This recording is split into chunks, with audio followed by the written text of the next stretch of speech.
Somali blast kills 2 people and injures several others. The UN says more than 30,000 Nigerians have fled to Cameroon amid attacks. And we take a look at how Europe is seeking to build stronger ties with Africa. Hello and welcome to Africa Live on CGTN with me, Beatrice Marshall, in Nairobi. We'll bring you the details on those stories in just a moment. But first, Uche Okuronko with the day's business headlines. Uche. Thank you, Beatrice. And here's a look at what's coming up on Africa Live Biz. UK MPs are set to vote on a new plan that could reset Brexit. And the Central Bank of Kenya allays fears that the country is at risk of defaulting on its external debt. Of course, all that coming up within the program. For now, it's back to you, Beatrice. Uche, thank you. And let's begin in Somalia, where an explosion in central Mogadishu has claimed the lives of 2 people and injured 5 others. Al-Shabaab says it targeted security personnel in that attack, raising fresh concerns among Somali authorities. From Mogadishu, here's CGTN's Abdulaziz Bilo. Emergency services struggled to contain a raging inferno at a gas station in central Mogadishu. The huge fire was caused by a deadly car bomb that detonated inside this gas station. Militant group Al-Shabaab has since claimed responsibility, saying it targeted security personnel and government officials. Several government ministries are based in this vicinity. We rushed here immediately after the blast. We carried 4 people who were lying down injured. Another ambulance was also on the scene, and we can confirm 1 person died in hospital. Authorities say they have launched an immediate investigation to determine just how the bomber brought the car to this heavily guarded zone of the capital. The gas station was not the intended target for the terrorist group. The explosive-laden car was brought here as a cover from security forces who have been high alert in the past few days. We have launched investigations on how the car was brought here, or if the bombers used the gas station as a base to load the car with explosives. Security forces have beefed up security in the city weeks after the group claimed responsibility for a deadly attack in the Kenyan capital, Nairobi, that killed more than 20 people. Last week, the militant group suffered a deadly defeat after a U.S. airstrike killed 52 militants south of Mogadishu after a daring raid on a Somali army base near the port city of Kismayo. Government forces backed by African Union troops pushed out the Al-Qaeda-linked group from Mogadishu almost a decade ago. But increased guerrilla attacks continue to claim lives in a city that has become too often a target for the militant group. With almost 2 years in office, the current Somali administration under President Mohamed Abdullahi Farmajo says it has initiated a key number of security sector reforms in a bid to create a strong, capable force that can secure the country. But how it contains the decade-long insurgency by Al-Shabaab will likely to remain the government's top priority in the coming years. Abdulaziz Bilo, CGTN, Mogadishu, Somalia. In Nigeria, escalating attacks by the Boko Haram has forced more than 30,000 people to flee to Cameroon. The UN says the refugees left the northeastern town of Ran over the weekend and crossed into the neighboring country after soldiers from a regional military force withdrew from the area. Boko Haram jihadists have repeatedly attacked the town, and attacks from the militants has caused a strain on human operations, causing aid workers to pull out from some locations. Critics accuse the Nigerian government of playing down the scale of the conflict, which has lasted for more than a decade. The UN says it is currently in need of about $848 million to assist those who have been affected by the crisis in Nigeria. And staying in Nigeria, diplomats from the European Union, the United Kingdom and the United States are worried about the impact of the suspension of Nigeria's Chief Justice ahead of next month's election. However, the Nigerian government claims the diplomats are reacting prematurely without seeking clarity on the case against the judge. Nigeria's Information Minister, Lai Mohammed, addressing newsmen just days after the suspension of the country's Chief Justice. Justice Walter Onogen was suspended by President Muhammadu Buhari. He's accused of underdeclaring his personal wealth which is contrary to mandatory requirements of all public servants. Justice Onogen has been facing trial at the Anti-Corruption Tribunal even when the Industrial Court, the High Court and lately the Court of Appeal have ruled against his trial there. Western diplomats from the UK, EU and the US have spoken against his suspension, saying it could affect the perception of fairness in next month's elections. Our appeal to all these envoys that they should not use a different set of standards applicable in their countries to Nigeria. We would have been glad if they had been seized of the facts of this particular matter. Their conclusion definitely will not be the same. Nigerians will vote in general elections fiercely contested by the ruling APC and the main opposition, the PDP. Shortly after the suspension of Justice Onogen, President Buhari's main challenger and candidate of the PDP, Atiku Abubakar, suspended campaigns by 72 hours. He termed the suspension a subversion of democratic process. The issue at stake is not whether the Chief Justice is guilty or not, but whether his removal from office has been done in accordance with the process specified in our Constitution. As a Democrat, I must say, without evocation, that no mission or goal, no matter how noble or well-intended, should be used as a pretext for the subversion of our democracy and our democratic institutions. But Information Minister Lai Mohammed dismissed the opposition's claim as a desperate attempt to propagate chaos. It's about the suspicious transactions running into several millions of dollars to the suspended CGN's personal accounts, all undeclared or improperly declared as required by law. It is about the Honorable Justice Onogen himself admitting to the charges that he indeed failed to follow the spirit and letter of the law in declaring his assets, calling it a mistake. President Buhari has said that Justice Onogen's suspension will stand despite widespread criticism to his hasty removal. His government is firmly in support of Justice Onogen's trial in the Code of Conduct Tribunal, even though 3 separate courts had ruled against it. Kelechi Emekalam, CGTN Abuja, Nigeria. Well, earlier we spoke to Lanre Suraj, chairperson of the Network of Civil Society Against Corruption, about the ongoing controversy over Onogen suspension. It is a political season where you have both opposition and ruling party of accusing each other and also suspecting every moves that are made by either the ruling party or the opposition. This is the first time you are having the Chief Justice, that is the head of the judiciary, being actually exposed to this level of infraction in terms of the allegations against the Chief Justice of Nigeria.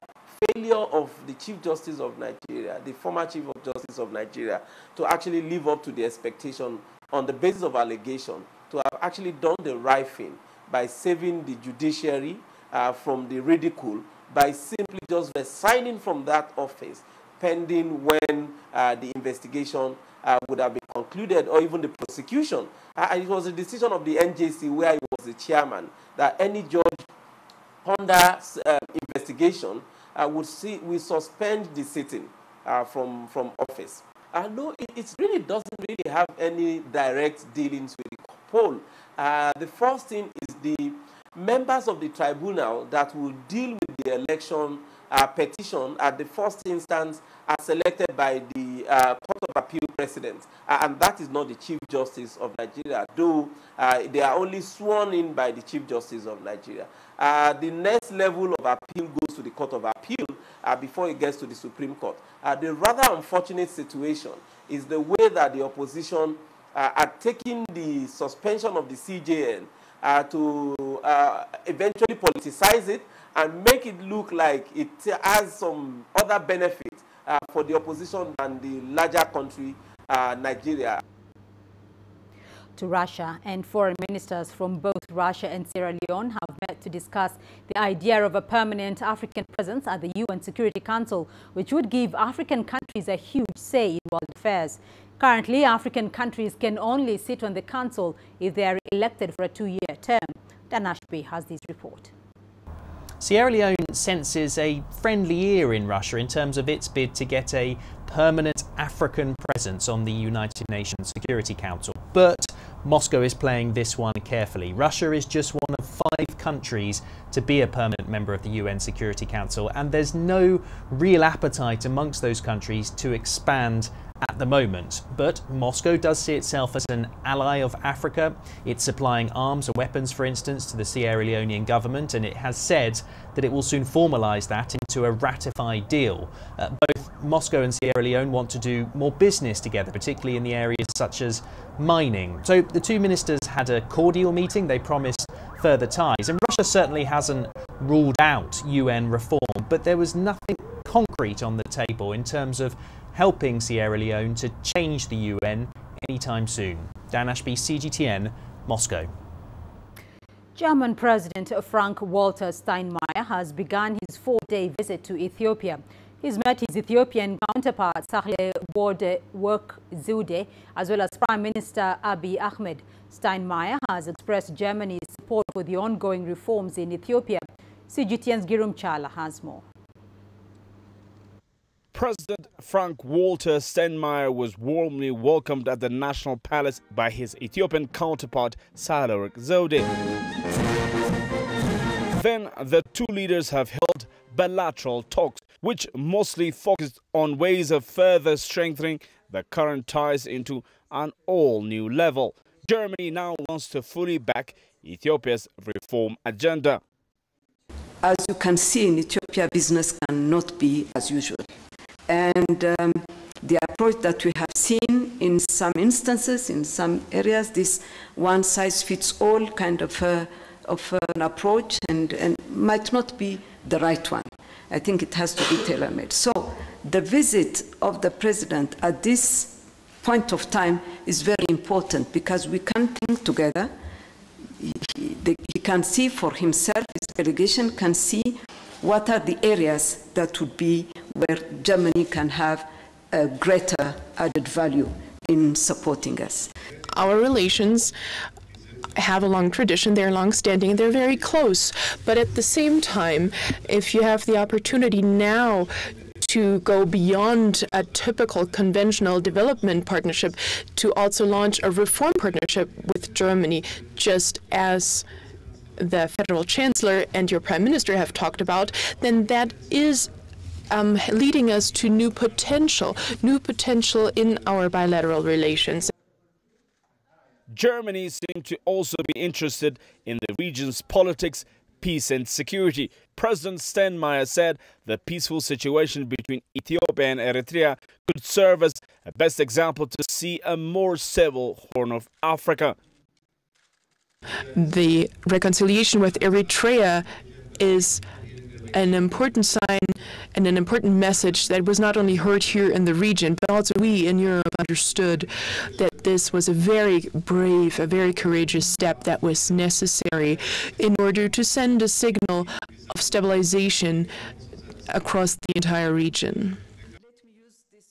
President Sahle said institutionalizing the peaceful situation with Eritrea is the work that is being done between the 2 countries at the moment. This no peace, no war situation with Eritrea didn't take us anywhere. But of course, this is the biggest step that we have taken. I think we have to move forward, and this is in terms of institutionalizing our relationship. We have teams from both sides working in different areas so that we have a normal relationship that 2 very close neighbors should have. Later, President Steinmeier has visited Prime Minister Abiy Ahmed at his office. Abiy has also met a businessman of Germany who would like to invest in Ethiopia. Job creation, skills and knowledge transfer in form of training are some of the key areas Ethiopia and Germany are looking to work together with. Some of the biggest German-based companies like Volkswagen are investing in Ethiopia. Many others are expected to follow suit soon. Group Data CGTN, Addis Ababa, Ethiopia. Now let's get you the latest on this, and I'm joined by CGTN's Girum Chala. He's in Ethiopia for us. Girum, just give us a little bit of a background on that visit. What is the significance of this visit by the German president to Ethiopia? Beatrice, as you know, Ethiopia's government under Prime Minister Abiy Ahmed is a new government, relatively following a new approach towards leading the country when it comes to seeing democracy, freedom of speech, and generally governance in all aspects. Now, with this, the Prime Minister is said to be, gaining some kind of international attention because of the success he has registered over the last 9-10 months. The coming of Germany's President Frank-Walter Steinmeier is another milestone for Ethiopia's government's success. Remember, 9-10 months back, as I was saying earlier, Ethiopia was in a different scenario, one that can be called a chaotic situation. The government has managed to turn that around and change it to opportunity. So the coming of Germany's president is another testimony that things are going surely very well. So it's a very significant visit for Ethiopia, Beatrice. Well, Girum, so what exactly does Germany want from Ethiopia, and what kind of partnership is Ethiopia on its part seeking from Germany?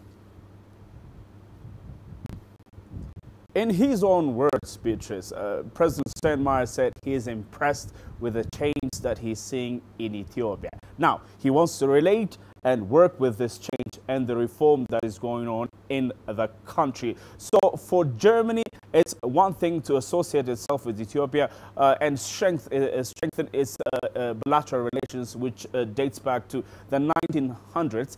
And second, it's also looking at opportunities of working with a new government here in the country. Its business people are also looking at ways of investing in this country and making some profit out of it. That's why Volkswagen, VW, has signed an important agreement to establish an assembly plant in this country and build its cars and distribute it all across the continent, perhaps out of the continent as well.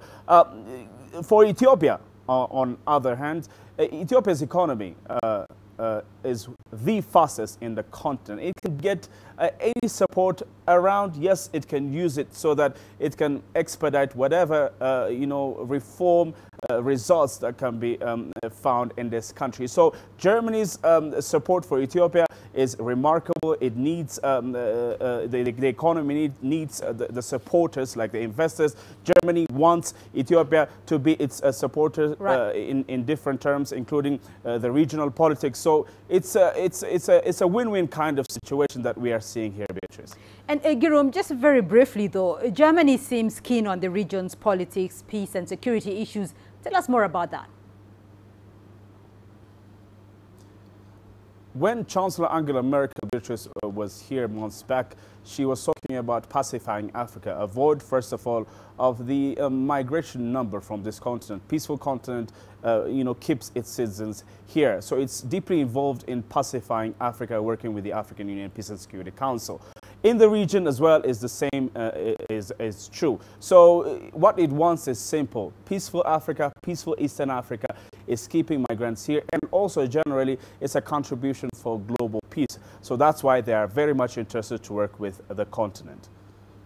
All right, Girum Chala for us there in Addis Ababa in Ethiopia. Thank you.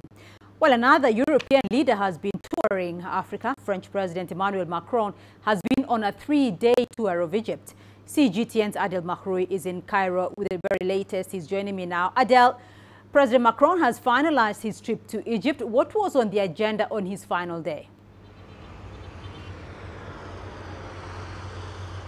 Well, on his final day, President Emmanuel Macron has met the religious leaders of Egypt. He went to Al-Azhar, the biggest Islamic university in the world, and met the Grand Imam. He then went to the Coptic Egyptian Church and met the Coptic Pope in a sort of a continuation of his approach to the civil society and communities in Egypt. Both have welcomed him and showed and reflected on the traditional and historic relationship between Egypt as an Islamic and Christian country in majority and France in general. He then held a meeting with the civil rights leaders of Egypt, the heads of human rights organizations, continuing the approach or the investigations that he has been leading to check on the human rights status in Egypt. You know, during his visit, President Macron has been quite criticized for his remarks on the human rights file in Egypt. But he has already announced that he will be meeting those who are quite known to be more of critical minds in the country, especially when it comes to the rights status. Right, Adel Mahroui for us there in Cairo. Thank you. You're watching Africa Live. Still ahead on the program. Over 700,000 new voters registered ahead of South Africa's 2019 election. And Somali authorities commit to reconciliation after a lengthy political deadlock. You don't find the stories of North Africa by sitting on the sidelines. You've got to get out, go there, and you'll find them. In the bazaars of Casablanca. Among the crowds in Cairo. Who come to visit Cairo, the ancient capital of Egypt. Along the waters of the Nile. Along the sands of the Sahara. No one else will take you where we can in North Africa. No one else will show you what it's all about. CGTN, see the difference.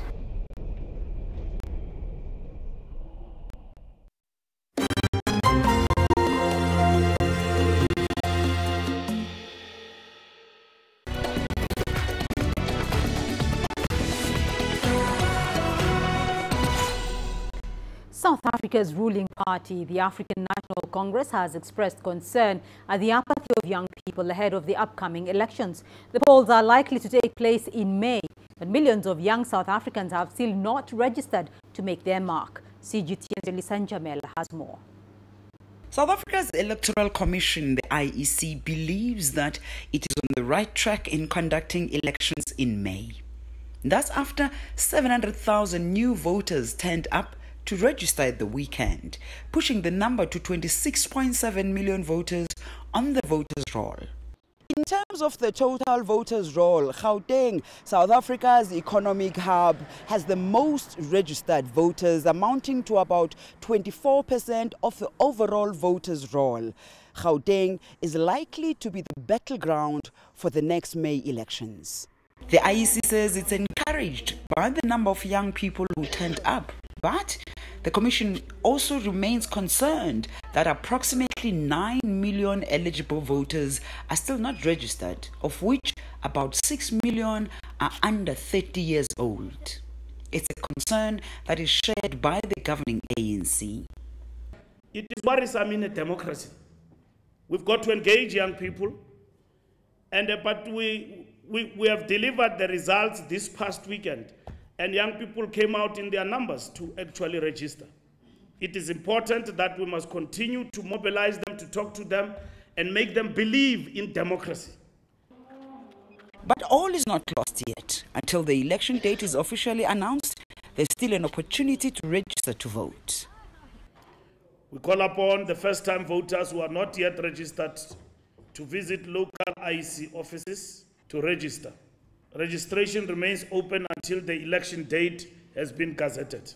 We welcome the announcement by the IEC that they will be undertaking registration drives at higher learning campuses in early February to further boost registrations.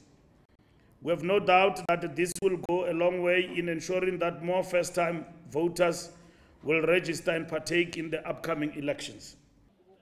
Other political parties expressed the same concerns about young people's seeming apathy, but all expressed satisfaction with the voter registration drive conducted by the IEC. Based on the latest voting age population estimates from Statistics SA, the current voters' roll reflects a total registration by over 70% of the eligible population. Yulisan Jamela for CGTN in Johannesburg, South Africa. Somali authorities say they are committed to reconciliation after months of political deadlock. CGTN's Abdulaziz Billo has the latest from Mogadishu. At this political gathering, the biggest to be witnessed in the country in decades, the Somali president appealed for reconciliation and close cooperation between arms of the government. Regional leaders, representatives from the central government, opposition figures, and former Somali presidents were also in attendance to witness the inauguration of Puntland's new leader. The president's call to reconciliation now sets the stage for a series of meetings to address differences between Mogadishu and regional administrations. I will lead the fast and I will lead the way forward. I have forgiven all those who wronged me and I seek forgiveness for those who I have wronged. I promise to work with the regional states and different government institutions, including parliament. We will not disappoint our citizens again. The regional government suspended ties last year with President Farmajo's government, accusing it of failing to secure the country and interfering in their internal affairs. Puntland's new leader, Said Abdullahi Deni, who came to power earlier this month, said his administration is ready to host upcoming talks with hopes of ensuring recent political and security gains are not reversed. On the streets of the capital, opinion remains divided, but the majority support the move. The pledge by the president is an important one. That will calm the political tension between the government and opposition. We now hope that both sides can work together to improve Somalia. We now hope our leaders will unite to address the challenges that are facing Somalia. Regional leaders must also present the needs of their people. Unity is important, and we welcome this new initiative. Regional elections are due in some states after the successful conclusion of 2 in the southwest and Puntland state. Mogadishu has been urged to remain neutral and not support any candidates. With 2 years remaining into his term, President Farmajo has urged all stakeholders to ensure state-building process remains on track while avoiding political instability. We have seen what political instability can do to a country. The past 18 years is a classic example. We have not completed the constitutional review process and we haven't strengthened the state institutions. We need to ensure continuity and avoid any political confrontations. It's very rare in Somalia to have leaders with opposing views converge in a single venue. Puntland's new leader, who's barely in office for a month, has embarked on a different role from that of his predecessor, Abdiweli Mohamed Ali, in an effort to rebuild Somalia into a strong and stable state. Abdulaziz Billo, CGTN, Mogadishu, Somalia. Members of the United Nations mission in Mali have paid tribute to the 10 Chadian peacekeepers killed at the weekend. Insurgents targeted the mission's camp in the Kidal region on Sunday. The deadly attack took place on Sunday. In addition to the 10 peacekeepers killed in the early morning ambush, 25 others were injured.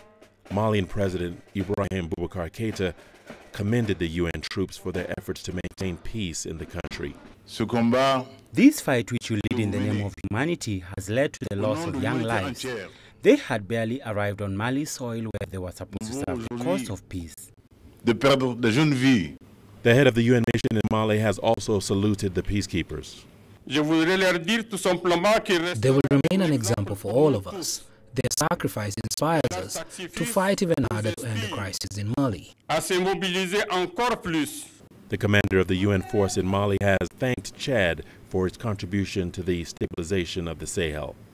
In the name of the entire personnel of the MINUSMA, civilians, policemen and military, I tell you this: your sacrifice will not be in vain.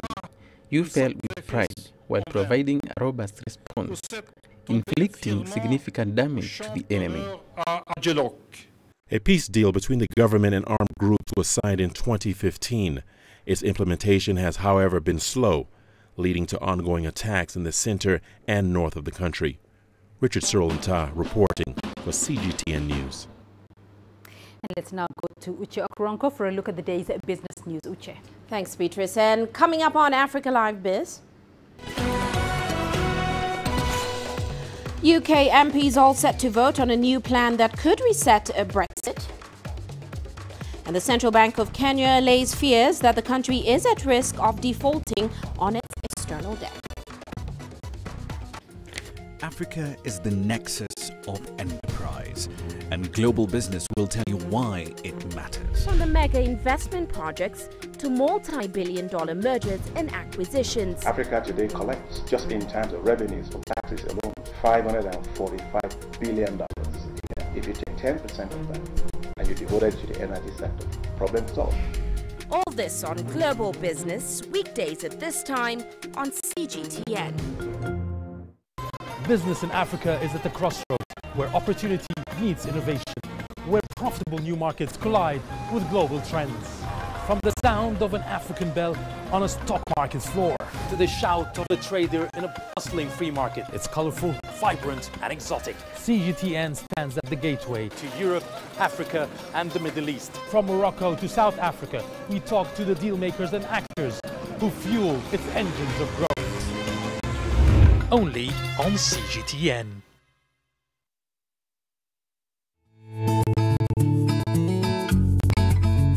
Africa Live.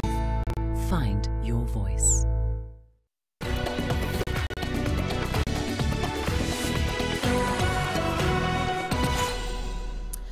Well, let's start off with Brexit. British lawmakers are expected to hold a series of crunch votes that could reset the course for the Brexit plan.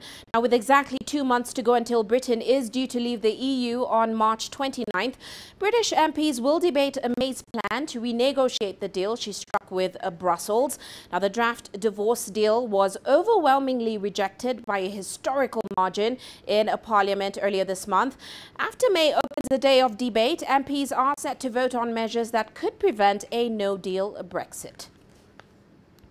While still in the UK, former British Prime Minister Tony Blair has said it will be incredibly dangerous for the UK to exit the EU without clarity on its future relationship with Europe. Take a listen. It's incredibly dangerous for the country to leave Europe with the cabinet unresolved as to the future relationship, because then after you leave, you're just going to carry on with the same debate over the future relationship. And by then you'll have left, you'll have no bargaining power and no right of return, as it were. You're then locked into it. And heading back to the continent now, Kenya's central bank governor is confident the government is not at risk of defaulting on its external debt. Now, Governor Patrick Njoroge says Treasury has an opportunity to refinance its debt. Kenya's foreign debt has risen to 56.5% of GDP from about 42% in 2013. The World Bank and the IMF have cautioned Kenya against taking up more debt. This week, Kenya enlisted the services of Trade and Development Bank as well as the Standard Bank Group to raise about $1 billion syndicated loan. Now, the Treasury is seeking the funds to pay up a part of its debt and finance new development projects.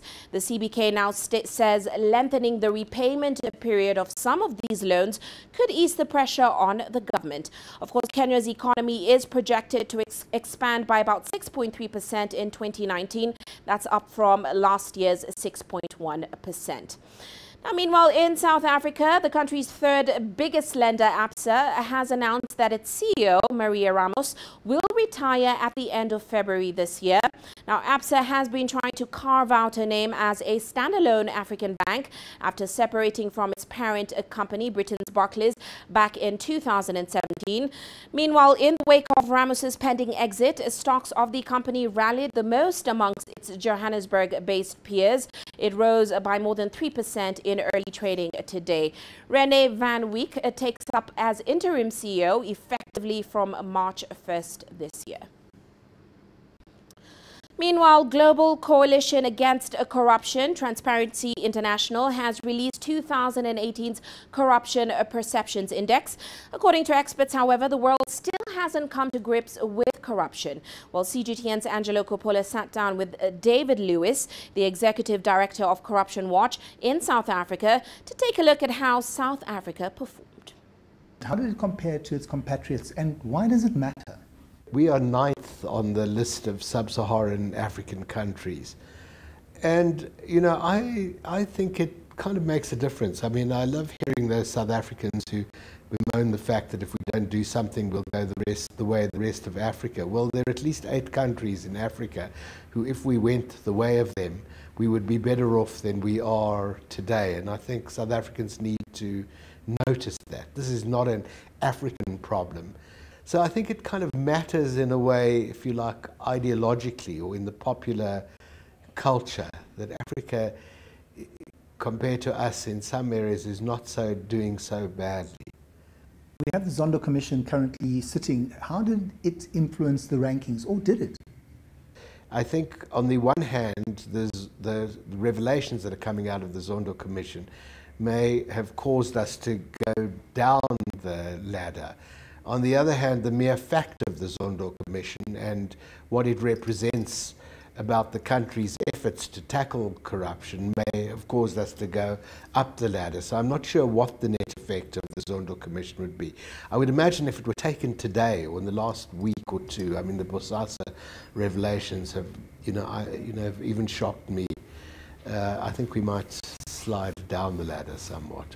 So what needs to happen to get South Africa to move up that ranking?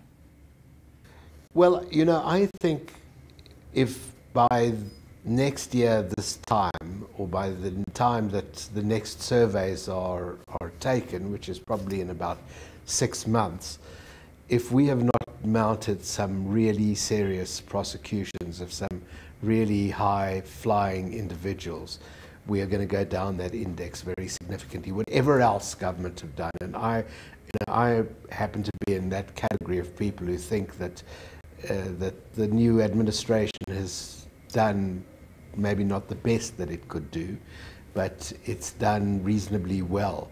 But the key thing now are prosecutions, because there is no end of evidence.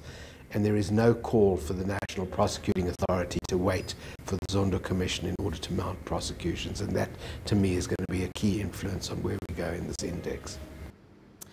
Meanwhile, in Egypt, a German automobile manufacturer, Mercedes-Benz, has revealed plans to assemble vehicles in the country. Now, the announcement has been hailed in the North African nation. Sharp fluctuations in the market and limits on foreign currency transfers had previously forced the auto giant out of the country. Here's Adel El Maroui with more on that story. Mercedes-Benz says it's closely cooperating with the Egyptian government, looking into the possibility of starting a new assembly line. The entire Egyptian government, including President El-Sisi, are keen to give Mercedes all the facilitation it needs. A comeback from such a leading company will definitely reflect on the economy. Mercedes say Egypt is a safe market to invest in. Promising economy has well-trained and cheap workforce. That move will encourage more companies to come and produce in Egypt. If things move well, I think Mercedes will consider manufacturing new models in Egypt. Back in 2009 by the complete knockdown method, which was a revolutionary step for the North African country. By 2015, however, political unrest, currency crisis and economic challenges have driven the company away. When Mercedes left, competitiveness decreased. Its return will increase competitiveness with big companies that will enrich the market and will reflect benefit to the Egypt customer, because prices will definitely decrease. We have supplement industries that will benefit. More jobs will be created. Mercedes-Benz Egypt has 4 authorized retailers and a massive spare parts warehouse. It has partnerships with many local automotive supporting industries, which makes it offer around 1,000 direct and indirect jobs. No firm confirmation about Egypt's limousine assembly line has been made yet. Mercedes has not set a time frame. Experts believe the company will resort to a local partner for assembly and will probably create the car plant near the Suez Canal Economic Zone. Adel Mahroui, CGTN, Cairo. Well, that's all for now on Africa Live Biz. But coming up on Global Business Africa, we'll take a closer look at Africa's performance on the Global Corruption Index. Of course, all that coming up top of the hour. For now, it's back to you, Beatrice. Uche, thank you. And we still have more news for you here on the program. Here's what's ahead. We see how stray dogs are posing a growing urban challenge in Egypt. Join us from Global Business and see Africa through our eyes. The greatest journeys, the greatest sights, the greatest adventures. Here in Qanater, this weir allows the locals to walk on water. We're far more than just TV news. We're your passport to the wonders of Africa. To bring you stories of struggle, survival and hope.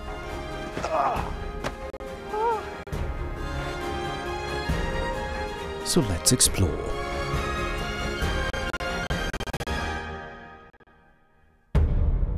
CGTN. See the difference.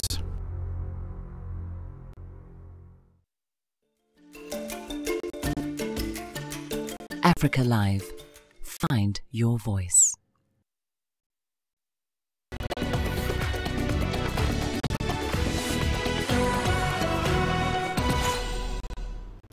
Cairo, an overpopulated megacity of more than 20 million people, is already struggling with monster traffic jams, widespread waste problems and pollution.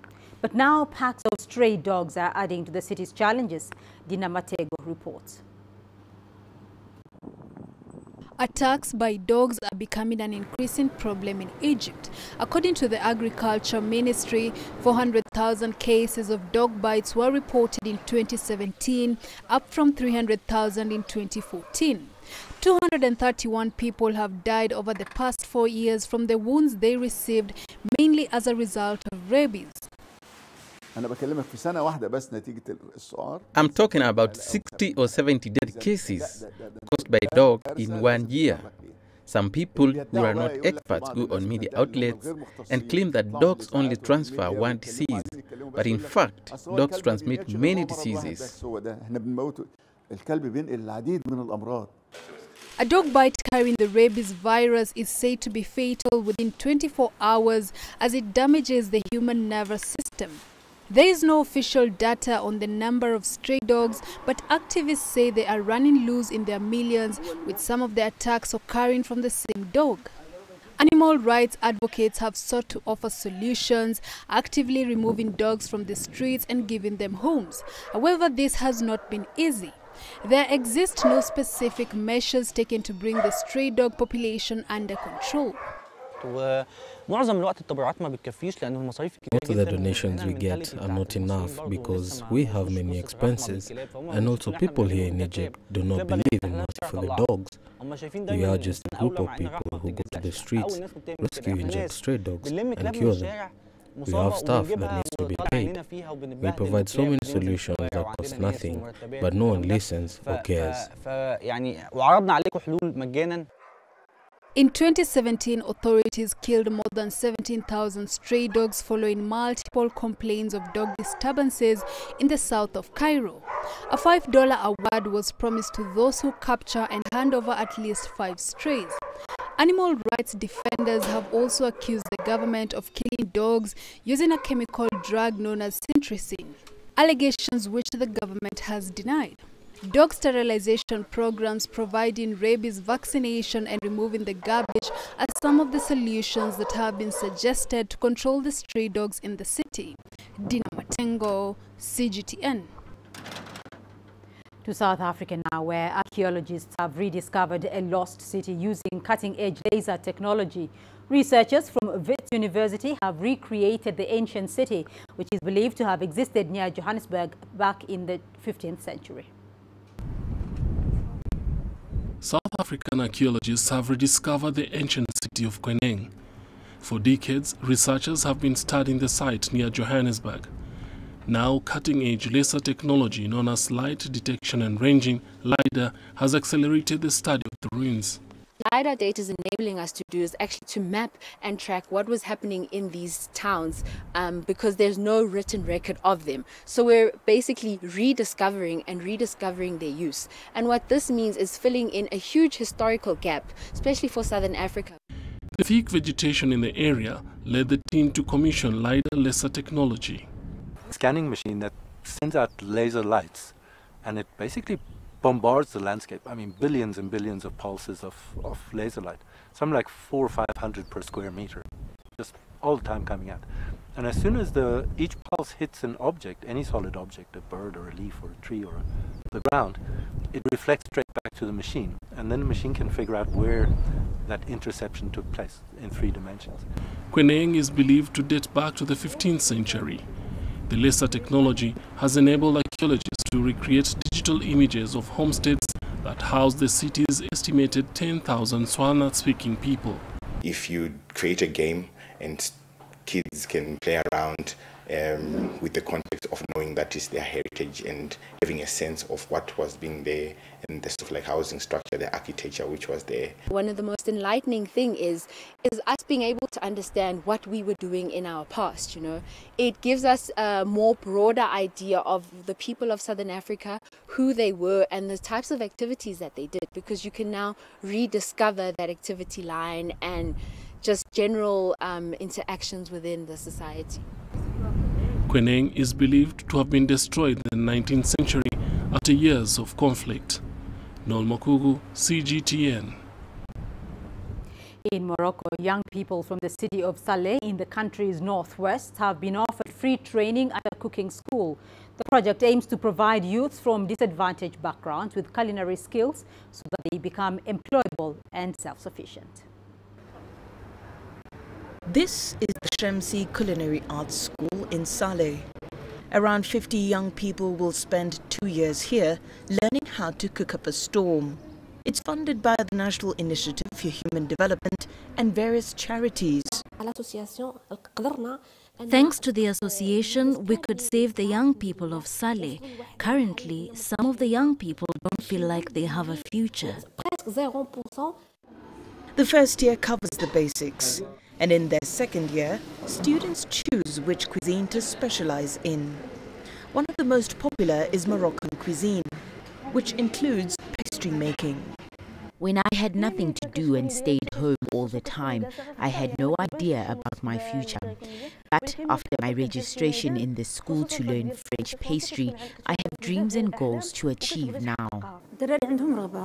The apprentices have a great willingness to learn.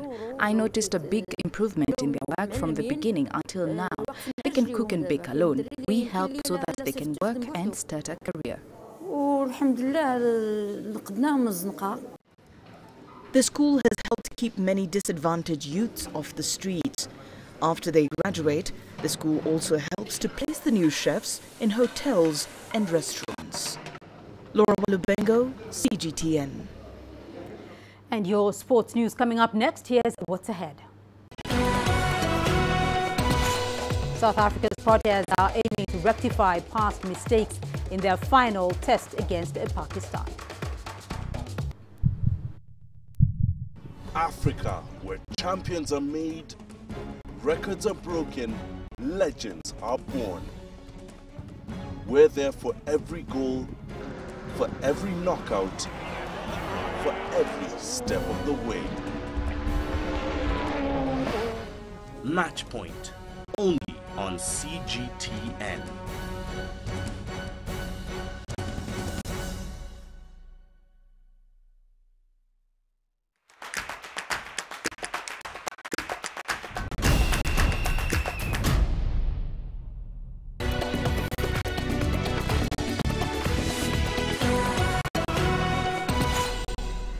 Let's start your sport in South Africa. The annual Pink One Day International always attracts a sellout crowd at the Wanderers in Johannesburg.